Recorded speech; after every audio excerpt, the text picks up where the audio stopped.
Good morning, everybody. Hi, how are you doing? Welcome to Morning Coffee with Minister Toya and Samantha. Uh, I am live. Um, I'm sorry, with Samantha and Minister Toya, and I am Minister Toya, and Samantha will be logging on with us a little late this morning. But we have a really good show for you this morning. And I'm excited. Here she comes. Here comes my partner in crime now. Yep. Good morning. Can you hear me? Yeah. Can you hear me? Yes, I can hear you. You know what happened the last time I couldn't hear you? What was it? My volume was down. Block out this. There we go. My volume was totally down. My light, I'm trying to get the right light. So I'm trying to block the light. I love your light and you need leave my light. Let's see. Is that better? All right. Yes. I think that's a little better. That might be a little better. I have no makeup on this morning. I'm just makeupless. No, me and the kids had to go to the chiropractor, and then I was running around doing some things. And so, yes, this is no makeup. You see, I got my hat on, but definitely ready for this conversation. How are you? How was your Christmas? It was really good. It was low key. I cooked for 2 days straight. The kitchen is definitely my happy place, and made sure everybody was fed and just really relaxed and spent good quality time with the family. It felt good. Yeah, I was out here in California. I'm out here at my little son's house, and I made a gumbo and a couple of sweet potato pies and a ham. Mm-hmm. I don't know why I made the ham. Like, no one's eating the ham. It just seemed like Christmas tradition. Like, you just need a ham in your house, right? Mm-hmm. When I make ham and I'm swearing off pork. I'm not going to start in 2021, but I'm swearing off pork finally after many, many years. But when I did fix ham, it had to be with potato salad, baked beans, a coleslaw. There's something about that mixture, and mac and cheese. Like, that has to be on the plate, and then the cornbread. I have to have usually when I like the ham with the sweet candy yams, some macaroni and cheese, and of course baked macaroni and cheese. Because I don't know what other type of macaroni and cheese there is. So they had that craft. Somebody made me some of that one day. I was like, "Ooh, did anybody tell her?" Somebody didn't send that memo out. I sent the memo. I'm so glad. I'm so ready to come back to Minneapolis. I miss you guys. Like, I feel like I'm missing out on some good stuff. There's some stuff. I know that we set our topic, but sometimes things happen overnight, literally. And I think we actually should start out. I'm curious. I have some thoughts that I shared this morning on Facebook, but the shooting that took place at George Floyd Square last night. Oh, and we were just talking about George Floyd Square, remember? We sure were. Moments before I found out about that, you and I were just having a conversation about, how none of us are down there. Like, they don't look like us. It's been co-opted. Yeah, and I don't say this lightly, because I know there's some brothers and sisters and people down there. So I'm not going to say it's all white folks. But what I will say is I'm questioning, is this really about George Floyd anymore? Because some of the conversation that I hear coming out of regarding that is around, the issues with policing, which makes sense because that's who murdered him. So that's not an invalid conversation. But if the point of George Floyd Square is to honor George Floyd, I'm curious as to what the engagement has been like with the family, because ultimately, what are we talking about doing here? Are we talking about having a true memorial? Do we want to have it a memorial for everybody? what is it exactly that we're trying to do? And I think it's fitting that today, on the third day of Kwanzaa, it's about that community, that coming together as community, that community accountability. And so I know that there's various opinions. I saw all kinds of different folks talking about it, saying, when are we going to put an end to this? Some people saying like, this is a stand we need to be taking. So I think there's multiple positions out there. Right. But now's the time for everybody to come to the table, because we can't continue to be polarized and allow for that divisive behavior to keep the Black conversation from happening, because this is exactly why we can't push a Black agenda, because we're too divided and just can't respect that we have differing opinions. After I talked to you, I talked to my cousin, LaQuinda, for several hours, and we were talking about that. We were disagreeing about not disagreeing, we had different opinions, and it was fine. We just were having a conversation, and we need to get back to being able to do that. Right. Being able to disagree without being disagreeable. That's what I like to call it. Like we can have a conversation, and I might not see eye to eye with you on every topic, but the common ground is, where we find common ground as sisters is that we're Black women who are trying to enhance, support, and build up our community, right? And so at the end of the day, I know that no matter what your view may be and what my view may be, we're trying to get to the same end game. That's right. So as long as we keep that in mind, where we're trying to get to the same ending, then no matter how we get there, how you view us getting there, I view us getting there, we should learn how to compromise and bring that together, because we're trying to get to the same place. Right. And we just always have to keep that in mind, is that as Black women and especially Black women, is that our end game is usually the same. Usually, I ain't saying all of us, because all of us don't have the same. Some of us are not about community building. Some of us are not about doing the things that are necessary to build up our people. They're about them and building their personal brand and being the only person in that space. And so I don't like Black people like that. Both and like, you can build your personal brand and your business, which you should, and I support that, in the larger ecosystem of talking about how that adds to the collective. So it's just fitting that today is about collective responsibility as a community, and I think we have a responsibility to show that we can unify ourselves around a common cause. Because we do need to address these issues, or else other people will address them for us. And I'm actually really concerned about the involvement of more enforcement at George Floyd Square.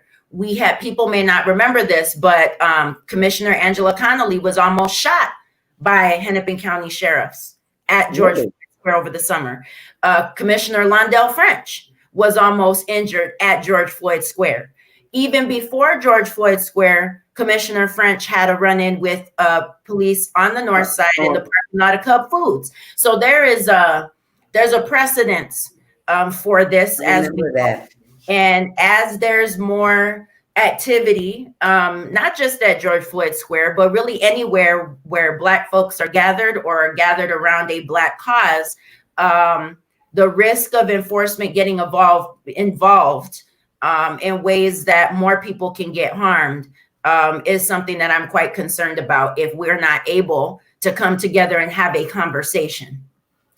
I think that a lot of it is that I personally don't want to meet with the police. That's just me. No, I don't want to meet with the police. I want us to meet with each other. I want us to learn how to talk to each other, but it's a lot of us that are so busy working with our white allies that they don't hear us. Nope. I've been saying all summer, Samantha, listen, I've been saying all summer, listen, we out here protesting about everything but what just happened.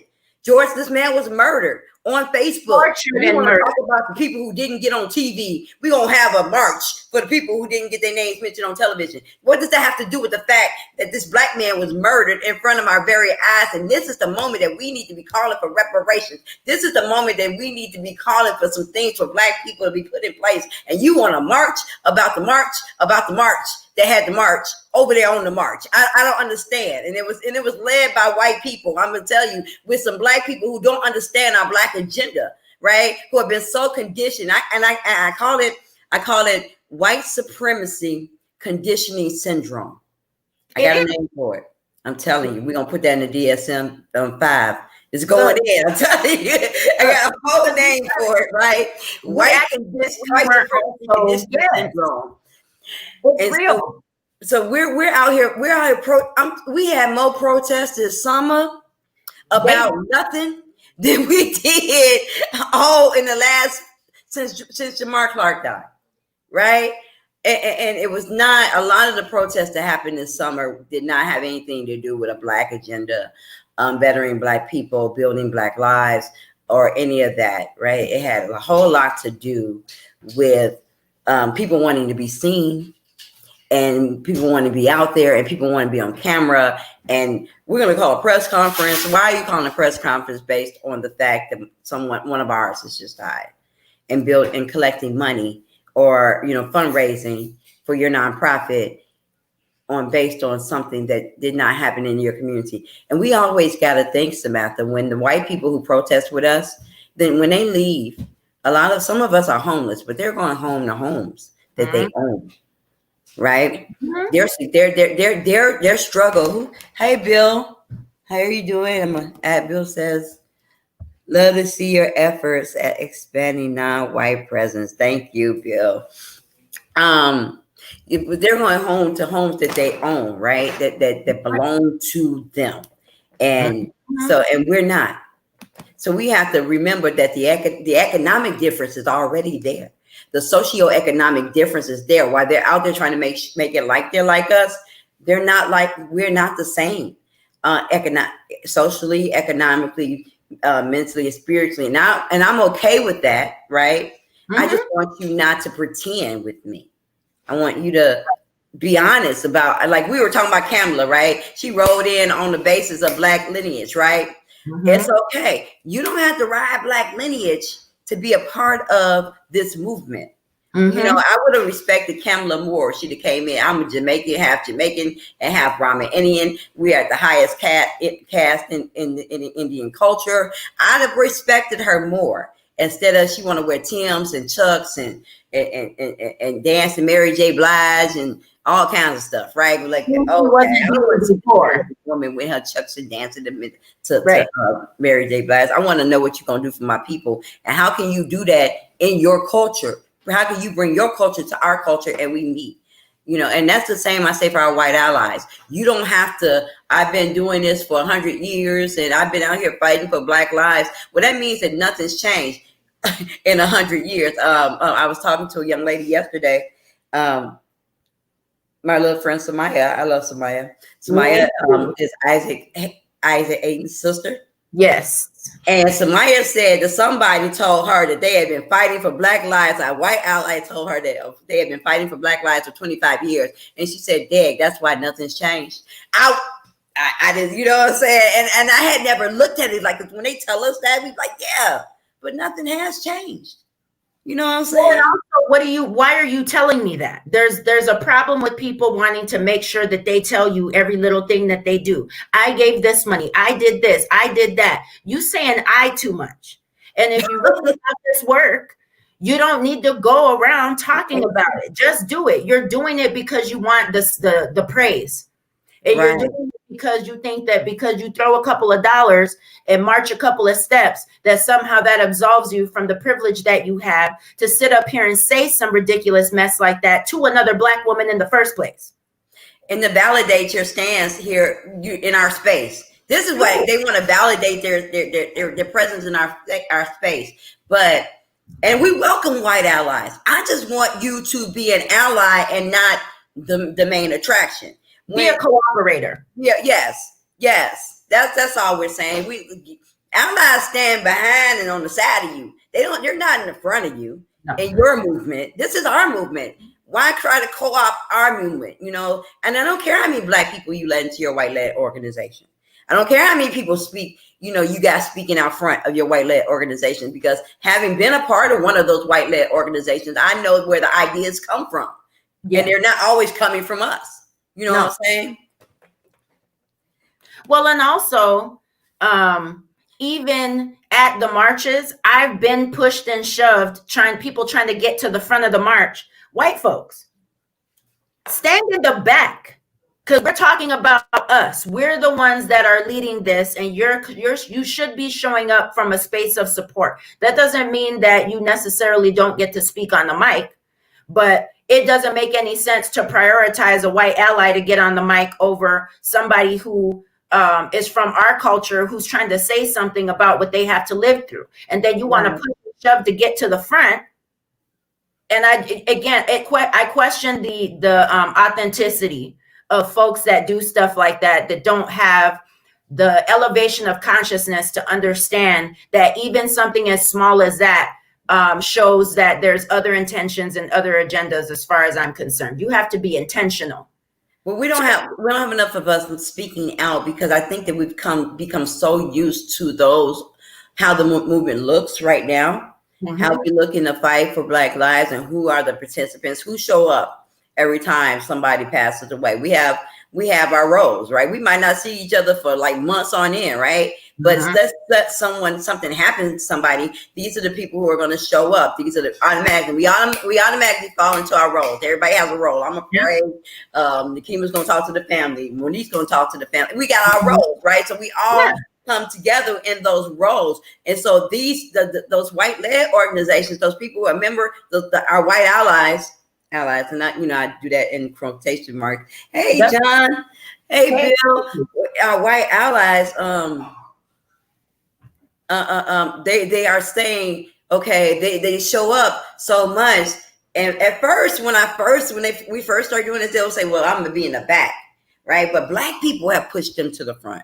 Our Black leaders have pushed them to the front, and not that they were unwilling to be pushed to the front, but our Black leaders stand behind them. So when we have Black leaders who stand behind them and say this is okay, we have Black leaders who are out there marching and protesting for Diamond Reynolds, Justine Demond, to get justice with Noor.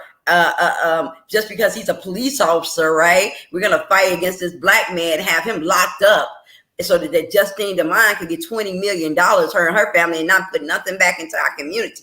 Because we fight for police brutality. No, you fight that was wrong on so many levels. And then people started figuring out what had happened. They wanted to come back and say, well, I was fighting for Black lives. No, you're not. You're fighting just to be fighting, and you want to be on television and you want to be seen, and that's okay. But don't lie and say that you have our best interests at heart. Right. And we have to stop saying that it's either or and it's both and. Things are nuanced, and there can be multiple truths, right? Right. No, he shouldn't have shot over his partner through a window. He shouldn't have shot that lady, period, right? That is the truth. Doesn't have anything to do with his religion or his country of origin or any of that. He shouldn't have done it, period, right? Right. There's that truth. And let's not pretend that they didn't make an example out of him, because out of all the we know about, they ain't never prosecuted nobody but him. And those are two truths. And that's why I stood down. I stood down on the Justine Diamond issue, because I knew that I was going to have certain feelings if he went to jail and the guys who shot Jamar Clark didn't go to jail. I know I was going to have certain feelings, and then turn around. Isaac Aiden was shot by Minneapolis police. Was murdered, right? So we had two Somalian individuals at opposite ends of the spectrum, right? And both, and poor CARE, the organization CARE, they're tied in the middle of both of them. They have to help him over here, and they got to help them over there. And so it was I'm imagining that community was in an uproar for a moment, right? But I stood down because I could not in good conscience. I couldn't in good conscience fight this fight for Justine Damon and watch this Black man be persecuted in a way that other officers wasn't. I didn't want any part of that. I just did not, for my own personal conscience. And wrong is wrong. He shouldn't have did what he did. But wrong was wrong. They should not have shot and killed Jamar Clark. Marcus Golden should be alive. Terrence Franklin should be alive. Senator Bland should be alive. The little young man, what's his name? Franklin. What's his name? Terrence Franklin. Not Terrence Franklin. The young man that got shot, Tamar Tamar, the 12-year-old that got killed for playing with a toy pistol, he should be alive.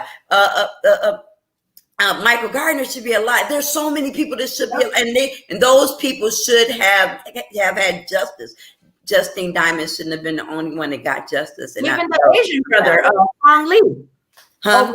Or even the Asian brother, Fong Lee. Yes. And we missing somebody. It was a Native American brother who just got murdered in St. Paul last year. They said he had a knife. Yes, it was. He was going to bring a knife to a gunfight. I mean, wasn't like, what was he going to do against your guns? Dana Thompson's relative. The name doesn't come to mind at the moment, but another movement leader's relative who lives. I know who you're talking about because he brought his mom. He would bring it. Gabe, are we talking about Gabe and Tanya? No, not Gabe and Tonya, but her name is Dana Marie Thompson. Okay. Yep, it's her relative. Okay. Yes. Yes. We all of them should have justice, and we should. And Justine Diamond, a yoga teacher from Australia, who they estimated her lifetime worth as $20 million. If you and I die today, if we get murdered by the police today, how much do you think that they're going to estimate our life worth? Look, the community is going to fundraise to bury us. That's what's going to happen. Well, I have insurance, so we ain't got to fundraise. I got life insurance. I do have life insurance, but you know what I mean. When it's one of us, typically we have to end up fundraising for something, and then they have these closed door meetings, and then it's some very measly amount. And I know how that feels while working for a Black organization, Association for Black Economic Power, as a Black woman who was almost killed during the uprising and saved 13 people with a shotgun. And when I needed to resign because I was not well and unable to continue in my duties because of what I was doing in my official capacity, they tried to offer me a week of pay. That was the worth of my life from a Black-led organization with an all-Black board. So it's not even just in death. It's also in life.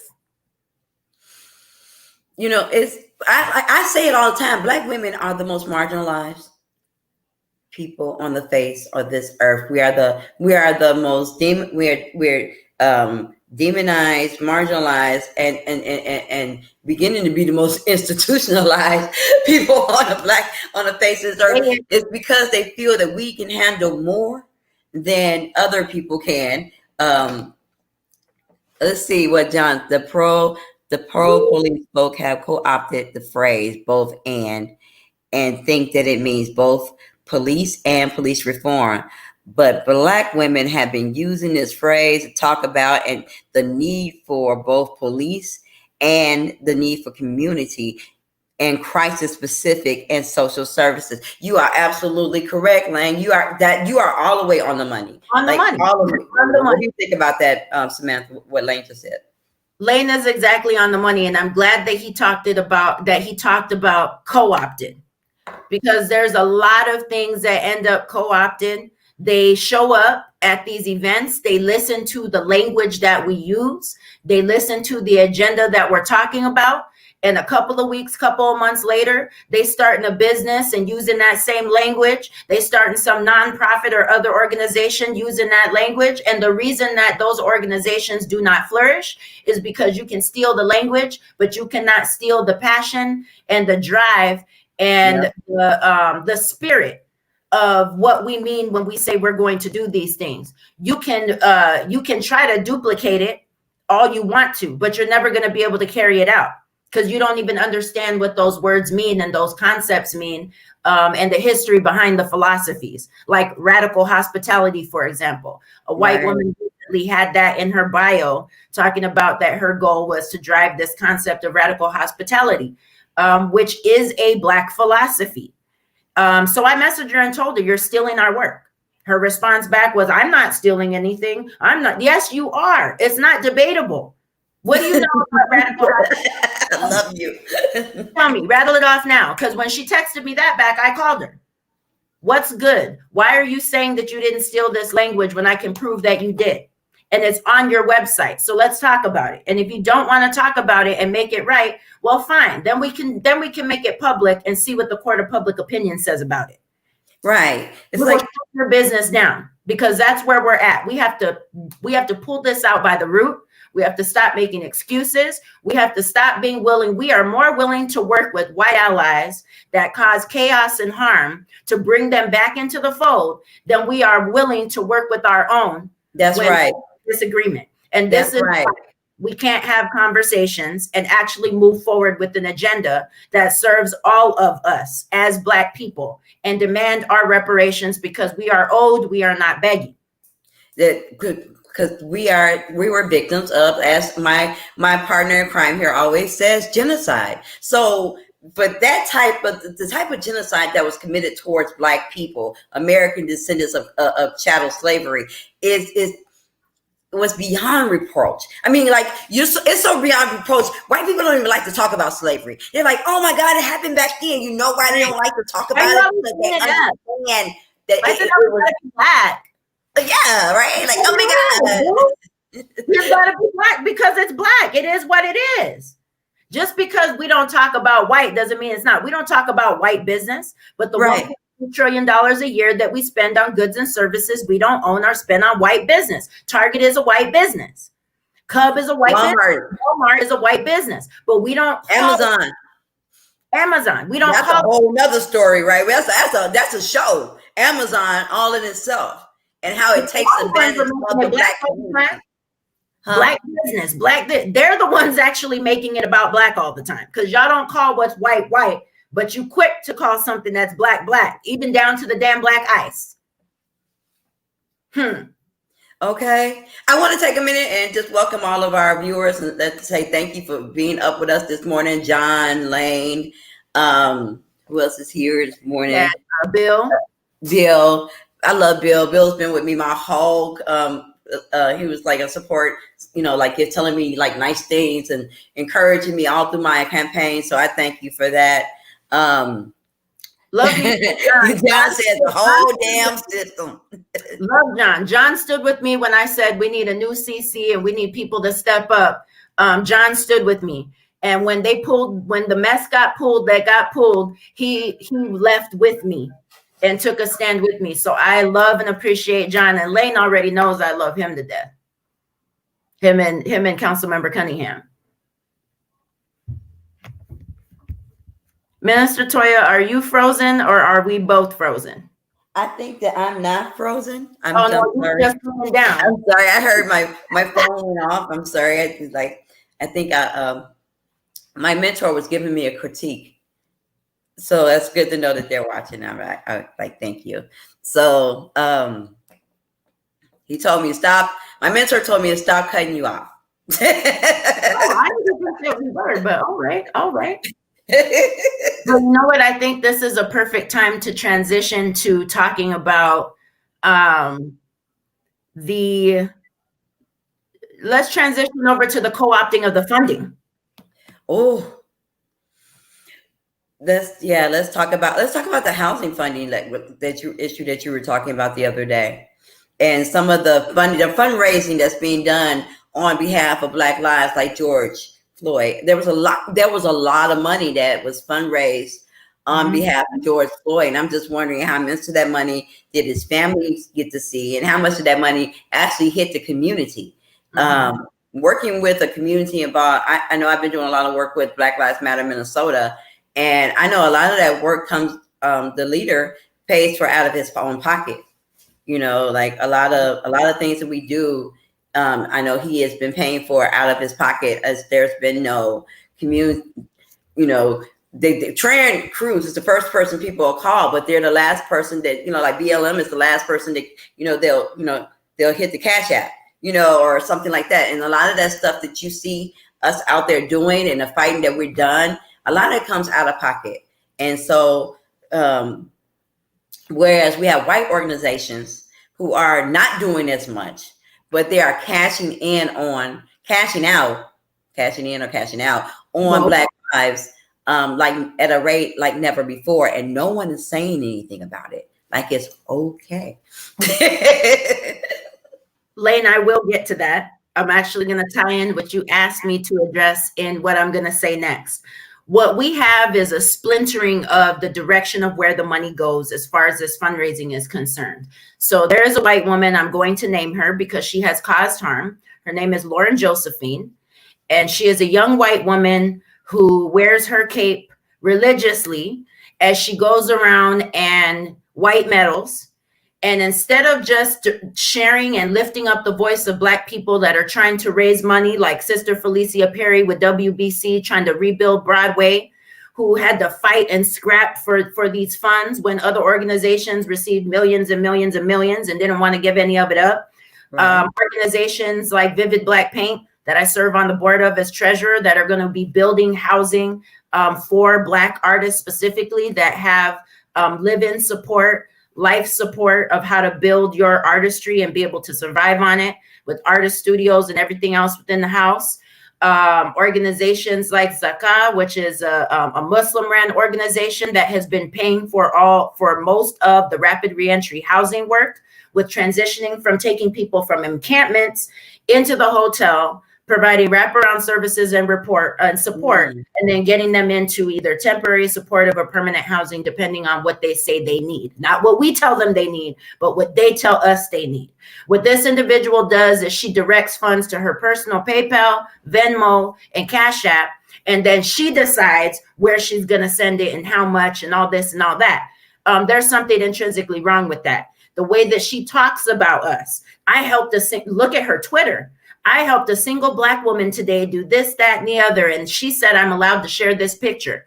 That you are literally the definition of white saviorhood. And when brought up and addressed with next steps, we had me, a Muslim woman on this call, and a white woman for additional accountability purposes. And we recorded the call because people like to lie about what was said. And it's a good thing that we did. We gave her some things to do, such as she needs to fully step back. She needs to tell us how much money she brought in total in the year 2020 and what organization she gave it to, or what mutual aid direct give that she did.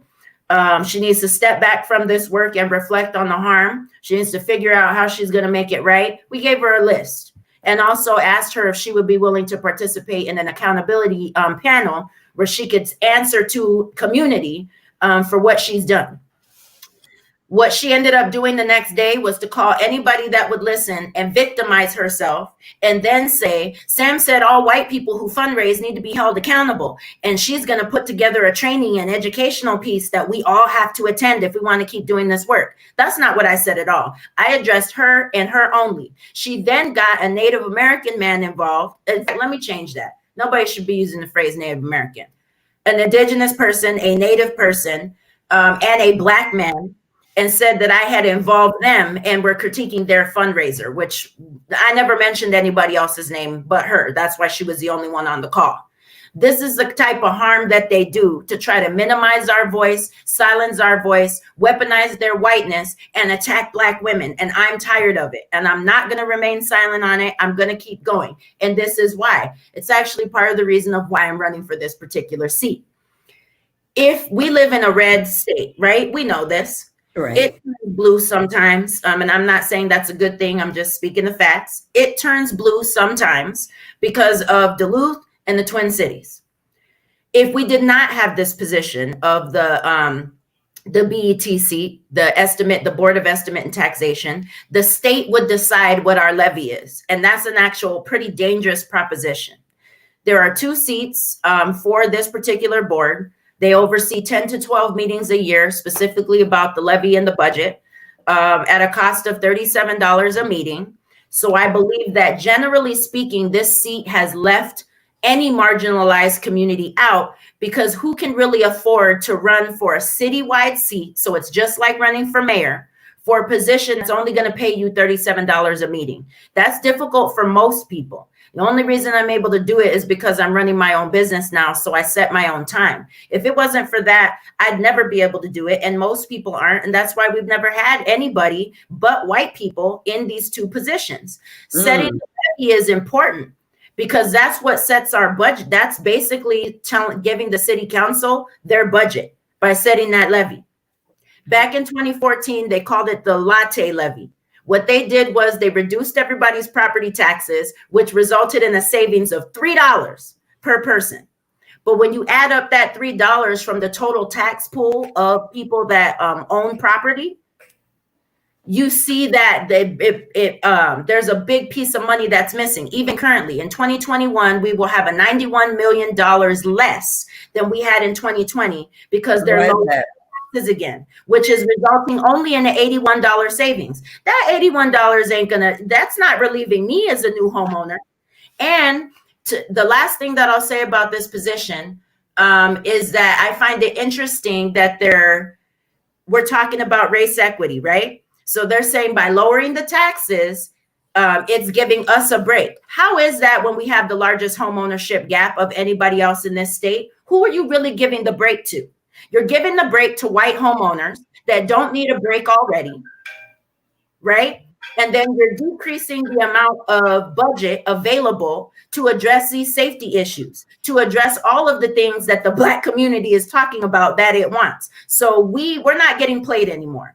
The three things this position does, I call it the little office that could.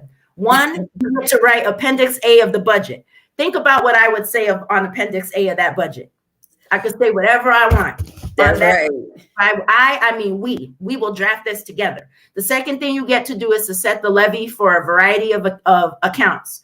The police retirement fund, same for the firefighters, the general budget. There's a couple of others. And the third thing, which I think is the most powerful thing, is the public education, civic engagement you're responsible for. We are going to educate this city about how our money really works, where it goes, the mechanisms, and how we can get engaged proactively, not reactively towards the end of the budgeting process. And when we do that and we elevate the consciousness of the people of this city to understand where our money is going, watch what happens. And you are exactly the woman to do that. And you have that passion. We just talked about it. All the passion that you have for this position was right all in you. So I totally support you in your efforts. You have my full endorsement. You know that, though. you already know I stand with my sister. Lane was saying, though, I want to get back to what Lane was saying. He said that if they're going to do work in our community, that they should be able to take critiques. Let me tell you guys what happened a few months earlier. State rep, the Black woman, what is her name? Rena Moran. Some white organizations had some issues with her, and so they were going to do a protest on her house. I don't see eye to eye with Rena Moran and her politics. I don't like her politics. I probably think that she should do something else with her life. But what I do see eye to eye with is that she's a Black woman, and you are not about to march on. That's traumatizing. You know how many times our people have been marched on? People come to show up at your house with burning flags and burning stuff in your lawn. That's a traumatic experience for a Black woman. No, you will not. I put a stop real fast. I was in her inbox listen, I don't like you, but let me tell you, this is what's about to happen to you, and I'm not about to stand for it because you're my sister. You know what I'm saying? This is how this works. That is traumatic. So, and we were going to. And it's unnecessary. All these white people out here doing all this mess, and you want to go sit up there and march on the Black woman's house where we barely have any representation anyway. Right. Even though she's not representing us the way I feel like she should be, she is one of us. She's ADOS. She's American descendant of slavery, and you will not do that to her. Go to her office, do something else. But they didn't think of the trauma that happens when you do something like that to a Black person. We've been, our homes have been stormed. Our kids have been taken. They've been set on fire. We've been set on fire. We've been lynched and hung. You don't do that. That wasn't okay. And it was white-led organizations and the Disability Network, and they were going to go, skin folk don't make you kin folk. No, we're not going to do that. And whoever thought that was a good idea. And so when I told them about it, this caused a big outrage. They attacked me, right? When I called them out about it, I had Black people in TCCJ for J attacking me. I had the disabled guy from the Disability Network calling me at 11 o'clock in the house, like attacking me because I spoke out against the fact that that was not okay. What are you saying, Cassidy? Let me get down and see what Cassidy is saying. And I want to acknowledge everybody. Cassidy said, I agree. The problem is that people of Minnesota don't understand what's going on here. Let's educate. Yes, yes. They have to be educated as far as like finances and how money works, but as well as how the white people are working hard to change the narrative of the things that we need as a community, as the things that we need as Black people. We need reparations. You want to end crime? You want to reduce crime? Pay reparations. Happy people don't kill people. I'm just saying that. If you can pay your bills and you are and we are set up where we are know that generation to generation our families are going to be taken care of, I'm guaranteeing you there would be less crime. I'm not going to shoot anybody if I know that I don't have to, right? So, when you have everything to lose, we need to set the conditions so that you that you have everything to lose rather than have nothing to lose. That's how you get rid of all that crime. And to the sister's point that what was that last thing? Yes, the educational piece. People are putting the cart before the horse. You can't just move into action phase and start using a bunch of words and concepts and bringing up pieces of history that people aren't familiar with.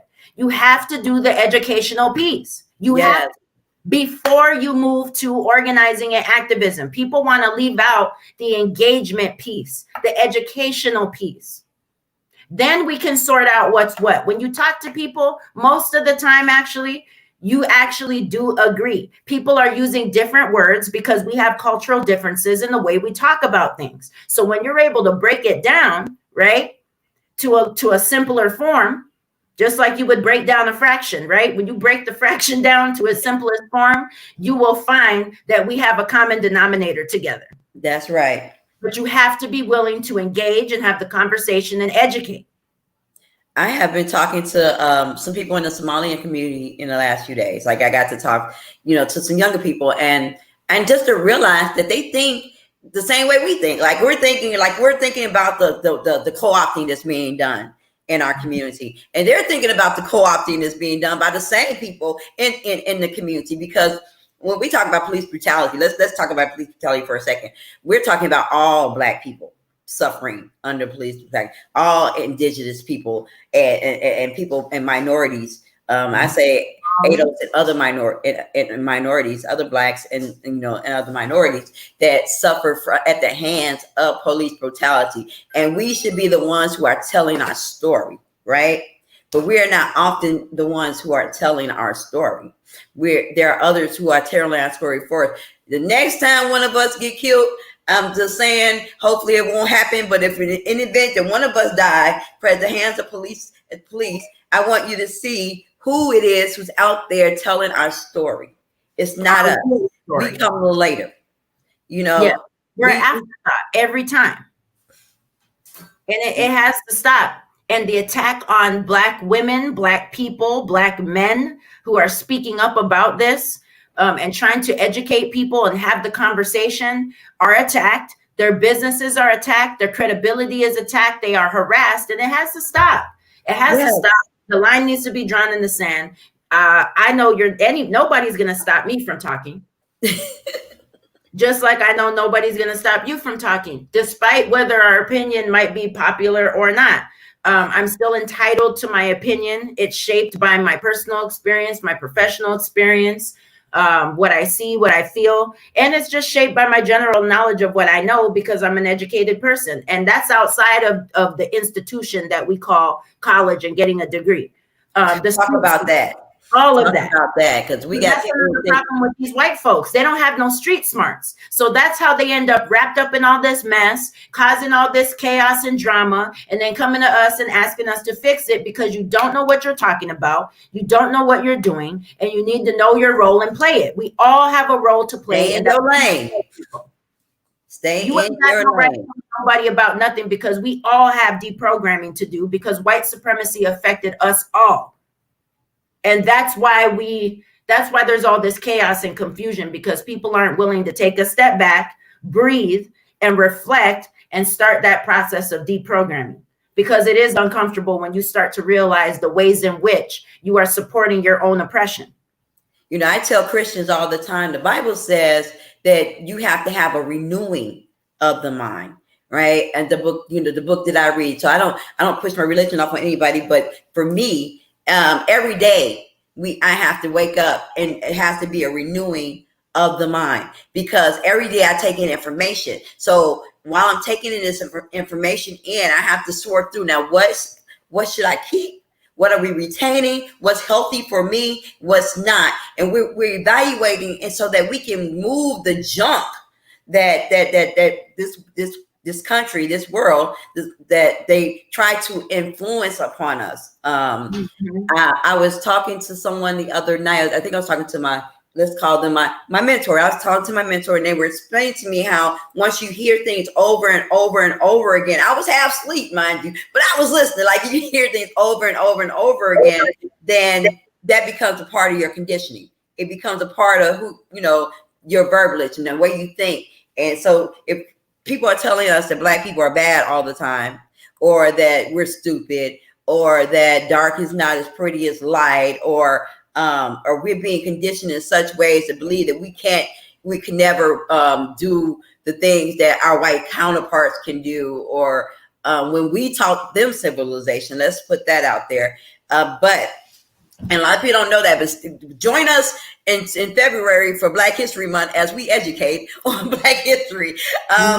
We're going to become teachers in February, because a lot of people don't know Black history. The Kwanzaa, while we're in it right now, we're only on day 3 here. Yes, we covered unity, we covered self-determination, and now we're on the communal responsibility and accountability that we have. And so this is a perfect time to start those reflections. And you also brought up a good point about the refresh, right? Mm-hmm. Yes. We as human beings in our minds process a lot of information similar to a computer. What does a computer do when it runs out of space? It starts writing over the old stuff, right? Oh, come on. In addition to that, when your computer gets stuck, what do? You hit refresh. And if that doesn't work, you hit Control-Alt-Delete and restart that bad boy. That's right. Not too different from how a computer processor works, how the mind works in your point of refreshing your mind. And it's hard. You cannot graft a new idea on a closed mind, right? So your mind has to be open to new possibilities. How can I, if you're a white ally, and if you're one of our white allies, how can I best support the movement without taking over or co-opting the movement, right? I understand that this is what I've been doing, but my heart is really in a good place, and I really want to help without it seeming as if I'm trying to take over. So how do I rethink this? How do I change this? First of all, you don't stop saying that you've been doing this for 25 years and you think that you know everything. I'm gonna need you to talk to people who are suffering. I'm gonna need you to talk to those of us who are going through every day. I'm in California where the LPD, Los Angeles LAPD is, and when I drive, I was in Inglewood yesterday, and I was looking over my shoulder like, I'm still looking up. Talk to me. On Harvard and 87th, my dad lives right in the heart of Inglewood, right behind that Ralph's that's over there, in the Harvard Yard Senior Building. So I know that's my streets. You literally are in my neighborhood from where I grew up, and I love it that you're having that conversation from where I'm from. And I'm here home. I don't think that's or my second home. I don't think that's in little Koreatown, but I was over there trying to think. You know, you got to go to the hood to go to the beauty supply store, so I had to go. Right. To the beauty supply store. So I'm in the patrol is over there, and they got the LAPD over there. I don't know what's going on in this little strip mall. I pull in, and everybody, all eyes was on me, and I was like, okay. Let me get back in my car. If I'd have known you was going, I'd have asked you to pick me up a cocoa butter stick. I will have your cocoa butter stick because I got to go back today. Yep, that yellow cocoa butter stick with the brown writing, because they don't be having it up here. Okay, I got you. I'm going. I got you. Yes. What is Julia saying? White too. Oh, the trauma white saviors cause. Yeah, that's right. They get irate, and then what happens? The little fighters come out, and they BIPOC. What is that? What is BIPOC? Can somebody explain it to me? Julia, we actually both share this same point of view of let's not smash everybody together. Like, we don't smash Europeans together and count Germans and everybody else in one lump. Let's respect every culture and talk about who we're talking about. If we're talking about Black ADOS, African diaspora, let's talk about that. If we're talking about indigenous, if we're talking about, and the POC part, I've never liked, a person of color.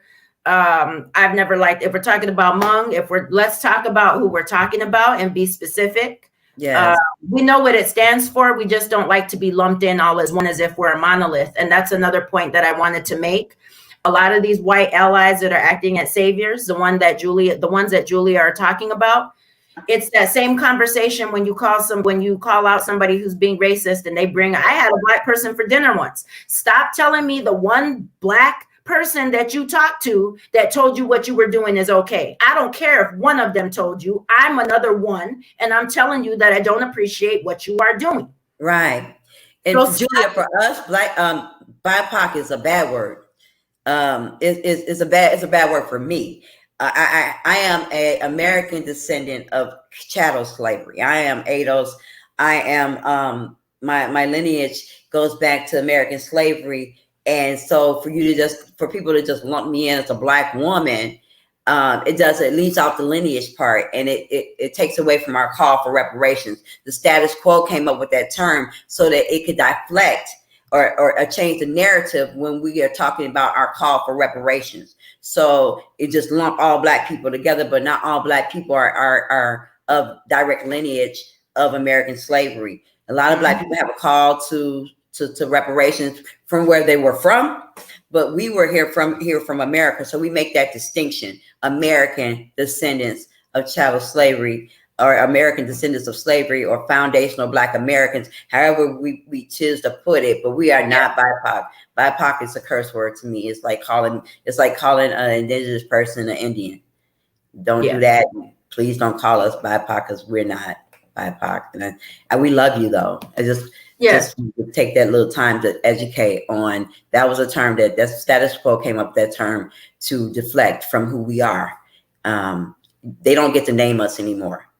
I know that's what you're getting at, but we just wanted to correct that neither one of us uses that word. But I did understand the sentiment of what you were saying, that every movement exactly. We agree with you there. We're coming down. White people are so scared to say Black. You call me ADOS if you want to. You have to call me Black. Yep. But it's true. But the funny thing is, they're scared to say Black, but they're not scared to say any other number of things, even though that's what we're referring to ourselves as. And please, if anybody in Minneapolis is listening who listened to those budget hearings, please stop saying the Blacks. You know how many white people when I'm drinking agree with us? We talk to the Blacks. Who the hell are these the Blacks? But I did, because it was important. She wrong, Lang. You hear her? She's happy. I got me cracking up this morning. Look, stop playing with me. They're lucky that these budget hearings weren't in person, because I'd have been liable to slap somebody with the sweet tea can, like that video of that man that was calling that brother the N-word. He warned him multiple times. Tell me why he took his sweet tea and busted him right upside the head with it. Put that to rest. I don't know that I would have been able to contain myself with all of them folks just continuing to talk about us disparagingly, because it's just like when Trump would say China, right? They say it with an inflection and a tone that lets you know that when they like them, Blacks, they don't mean it in a positive context. When they talk about the Blacks, they're not just talking about ADOS. They're talking about all Black people. They're trying to lump us into one category. We all have different needs. Like everyone who has children know that all of their children have different needs, right? Yep. And so, like, I need my oldest needs something different from me than my youngest may need from me, right? My oldest really just needs me to love him, because he got everything else covered in his life, right? Mm-hmm. He just know that mom love him, and I love you, baby. If you watching, he bought me this. It's so pretty. Oh, Let me see. Let me show you guys. That's what my oldest baby brought me for Christmas. Can you see it? I don't know if you guys Yeah. can. Yeah, that's my. Oh, he. I love. He. I had so much fun in his house that he did not. I didn't hardly see him, but I enjoyed the fact that I was just able to relax. I digressed, but I had to. But anyway, so my oldest child needs something different than my younger child. So even with the different black races, American immigrants, ADOS, people are just really dark skinned. We all need something The different. Black Latinx culture. The black light, we all have We all different. belong to, right? And there's blackness within the Latinx community. So for me to be who I am is interesting because I'm calling out the other part of my culture all day, every day, because they need to address their anti-blackness as well when they walking around talking about I got Spanish blood, and so they're white presenting versus the folks that are darker skinned because they have a native lineage versus folks that have a Spanish lineage, and so they appear white passing, Yes. and we think that they're white.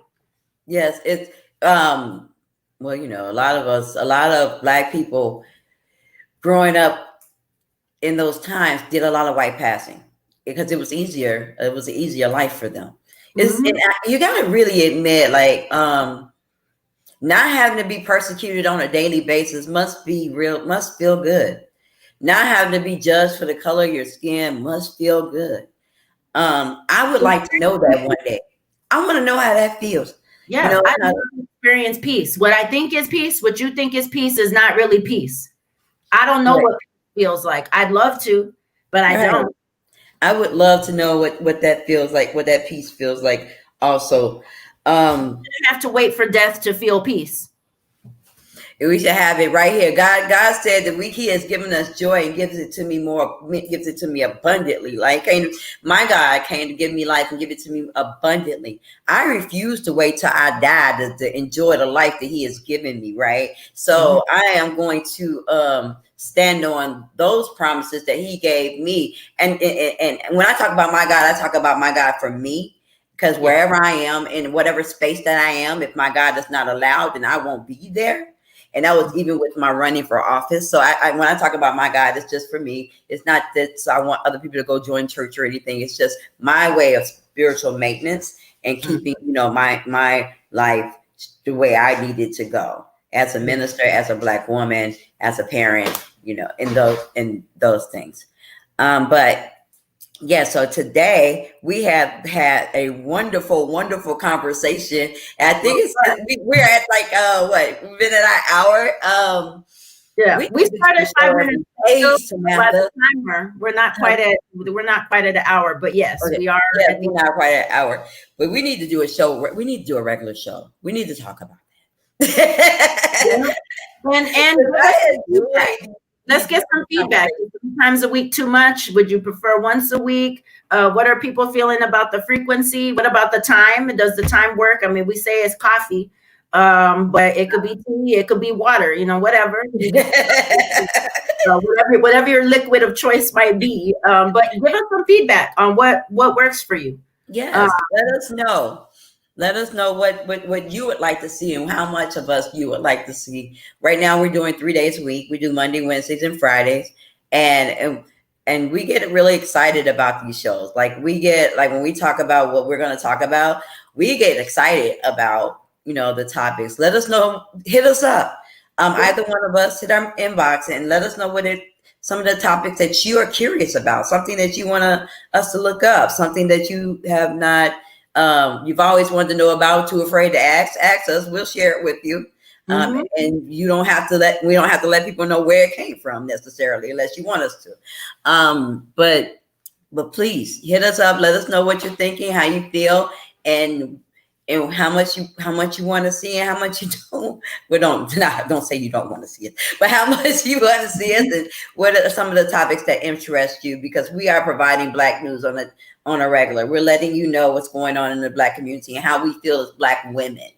Yes. Sometimes we're going to give you a bunch of statistics. Sometimes it's going to be teaching. Sometimes it's going to be just based on the feelings that we have about what's going on.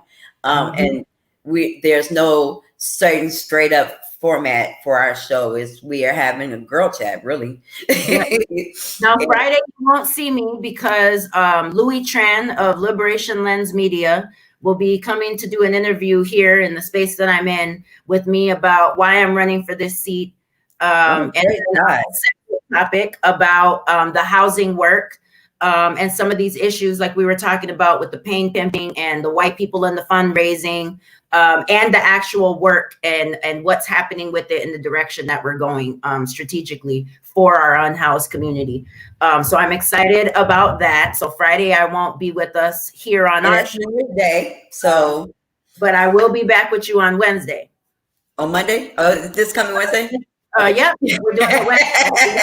I will be here. If we're doing it Wednesday, I will be here. We are definitely doing Wednesday, and only way that we don't do a show, guys, is if we're both incapacitated or last Wednesday I was in the air, and I'm sorry about that. I was in the air and I could not get to you guys, and so I need to make a way where you could come on and do the show without, like if I can't be there. So we'll work that out. I'll give you like all the passwords and stuff.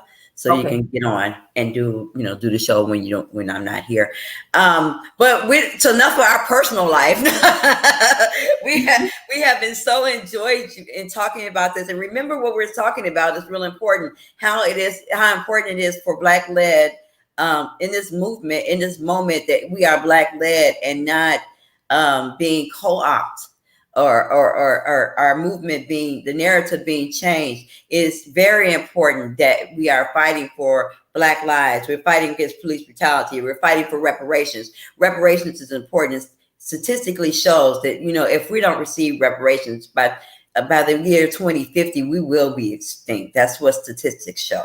That's what it's getting wider. Right. We live in the fourth worst place in the country for Black lives, and that's the 5th congressional district, where Ilhan Omar is our U.S. Congresswoman who does nothing in our Congress for us. I don't know what she's doing, but I know she's not doing it for us. So the opinion of us, there's a lot of Black women that feel that way, and those that brought it up were ostracized and once again attacked because we were bringing up the fact that we weren't getting anything relating to us and our issues, especially within the 5th, because that's who she represents. And if she's supposed to represent everyone, she certainly should be representing the Black community.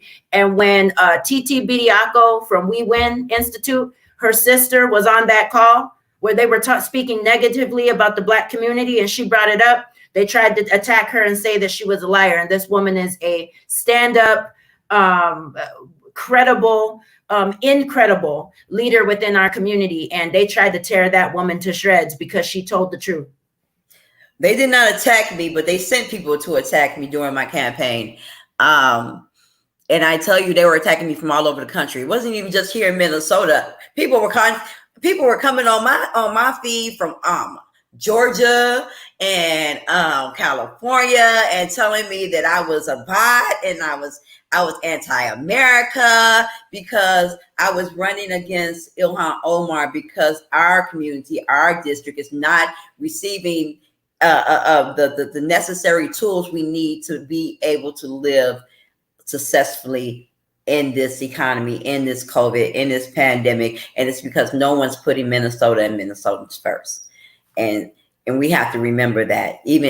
She has 2 years to prove herself, but I'm telling you, right here, right now, if we don't see any change in the next few months, then I'm more than likely going to throw my hat back in the race, and we're going to see what happens. But because I am all about putting Minnesota and Minnesotans first, and if you're not going to do that, then get out the way and let those of us who fight for this state, fight for the people, do what we need to do. Any leader that's in a leadership position, if you're not fighting for the people that are in the diaspora of that particular leadership, whether it's a Black caucus, whether it's a principal of the school, no matter who you are, if you're in a leadership position and you're not being productive and fighting for the lives of the people who are in that particular arena, then you need to step aside and let people who will fight, people who will work it out, people who will gladly do your job, do your job and stop making it about you and clout and all of that. Make it about the people. We forget that we service people and not ourselves. Even as community leaders, Samantha and I don't do this because we're for anything other than helping others. Because God has anointed me for this time to do this for help other people. It's not about me. I don't want to be outside in the cold. I don't like being outside and being tear gas. No one likes spending the night on the streets. We don't like that. That's not something we like, but that's something that we were given charge to do by a higher power. Something that we've taken on and we love because we love people. And if you don't love people like that, move out the way and let those of us who love the people do our job, period. I'm sorry. That's a mic drop, and I think that ends the show. Right on out, and we're right on point. Thank you so much for this. I love you. I appreciate you and your perspective, and safe traveling back on your way back home. I should be home tomorrow, and I love you too. And I will talk to you and talk about we're going to talk about Kwanzaa, I guess, the next time that we're on, and that's the best thing to talk about. Yes, and keep with the principles as we share. We love you guys, and like I said, catch us in February. Make sure, because we're going to become Black History teachers for a month and teach Black history. Because it's imperative. A lot of us don't know, so we're going to help, and we're going to teach Black history. And we love you guys, and thank you, John, for being with us. Mwah, mwah. I love you guys, and there is absolutely nothing you can do about it.